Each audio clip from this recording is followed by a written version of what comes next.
నేను ఇది సందర్భం కూడా కాబట్టి ఇప్పుడు చెప్తున్నాను. మా నాన్నగారు నాకు ఒక మాట చెప్పారు.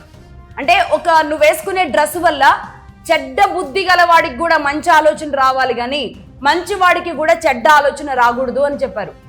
నిజంగా ఆ రోజు నుంచి ఈ రోజు వరకు నా కెరియర్ మొత్తం నాతో పాటు నడిచిన, నేను పనిచేసిన ప్రతి సంస్థలో కూడా నా డ్రెస్సింగ్, నా విధానం, ఆ రోజు నా తండ్రి మా నాన్నగారు చెప్పిన మాటకి కట్టుబడి అదే డ్రెస్సింగ్, అదే పద్ధతితో ఉన్నాం.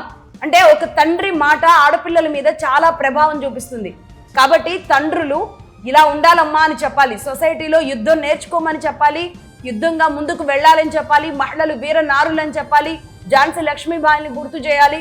ఎట్ ద సేమ్ టైం మీకుండే పరిధి ఇది, మీరు ఉండాల్సిన విధానం కూడా ఇది. నా ఇష్టం వచ్చినట్టు ఉంటాను అంటే నడవదు అని ప్రతి తండ్రి చెప్పాల్సిన అవసరం ఖచ్చితంగా ఉంది.